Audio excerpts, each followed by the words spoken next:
Let's discuss with the next example of gravitation.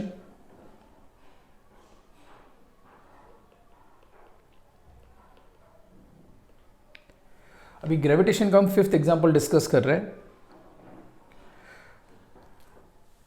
It is nothing other then prove that the ratio of rate of change of g at a height equal to the earth radius from the surface of the earth to the value of g, to the value of which one g at the surface is equal to this value.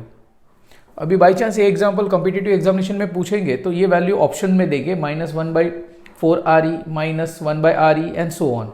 इस that के 4 options में देंगे. अब ये numerical इसलिए interesting हो जाता है क्योंकि इसमें जो स्टेटमेंट दिया है वो बहुत इंटरेस्टिंग है. आपको ये समझना पड़ेगा. सबसे पहले I will tell you change of G, मतलब आप डेल्टा जी लिखते हो. ट्रू और फॉल्स? ट्रू. यहाँ पे दिया है height equal to radius of the earth, that means R E. इसका मतलब ये हुआ कि अगर मैंने अर्थ लिया हुआ है, any object is placed at the height of which value h equal to which value R E.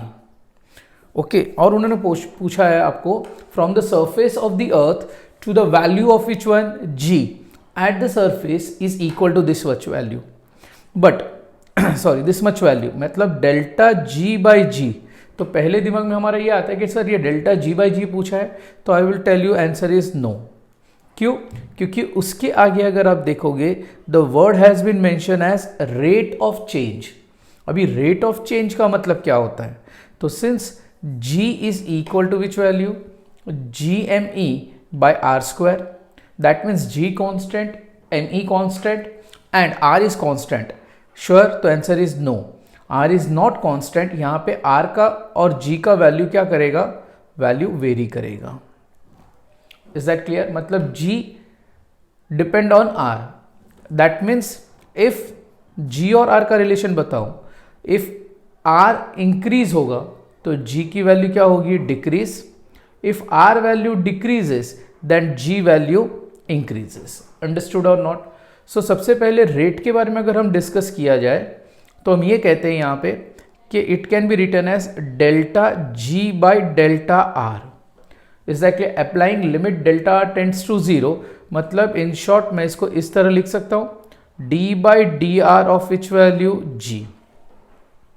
That is nothing other then, इसको हम कहते हैं rate of change of g. Got it और नॉट? Is that clear? तो यहां पे हम जो डिस्कस कर रहे हैं that is a rate of change of g. अभी आगे देखो और एक वर्ड दिया है ratio. Is that clear? Ratio का मतलब क्या है? तो weather I can say like this, that is dg by dr the whole upon it is given to the value of g at the surface, at the what? surface. इसका मतलब ये हुआ it is to the which value ge, means आपको ये value prove करने के लिए कहा गया है. सिंपल. अंडरस्टूड और नॉट? कोई डाउट, कोई क्वेरी? Sure everyone? अभी from that point of view whether I can say the whole outcome कि मुझे यहाँ पे d by dr of g की वैल्यू डिराइव करनी है. Since g can be written as capital G me by R square, so मैं यहाँ पे लिखूंगा differentiating the value of g with respect to r. That means d by dr of g is equal to d by dr of g capital me by r square. Now since everybody know, whether I can say that g me is constant, तो d by dr of r to the power -2. अब ये कौन सा formula apply किया? Power indices 1 by a raised to m can be written as a to the power -m लिख सकता हूं. तो answer is but obvious yes. Is that clear? तो ये वैल्यू मैं सब्सटीट्यूट कर सकता हूं. Yes. Now since d by dx of x to the power n, it can be written as n into x to the power n minus 1 So I can make the use of that same thing here also. Since n is nothing other than here -2 and here x will represent which value r. So मुझे यहाँ पे क्या मिलेगा, GME d by dr of r to the power -2 can be written as dash -2 r to the power -3. Is that clear? Because -2 -1 gives you which value, -3. Okay, now this can be written further as -2 GME by r cube, making the use of this same formula. So मुझे क्या मिला, d by dr of which value, g. Now since in this numerical it has been given that what is the value of r then in this case. तो देखो, अगर मैं यहाँ पे ये कंसिडर करता हूँ कि दो ऑब्जेक्ट के बीच का डिस्टेंस अगर r है, ओके, तो यहाँ से लेके यहाँ तक का रेडियस कितना हुआ, आर ई. तो from this equation whether I can simplify and write like this that small r is equal to h plus which value, R E.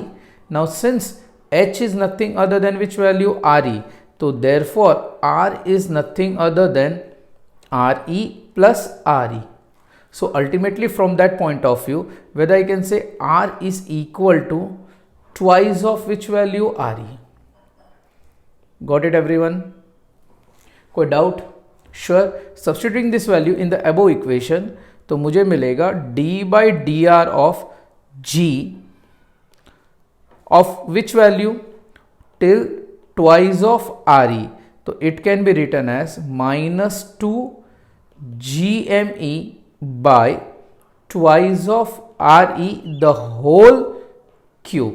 Now this give rise to -2 GME by, okay, अभी 2 का cube कितना होगा, 8, और यहाँ पे क्या मिलेगा मुझे, re cube.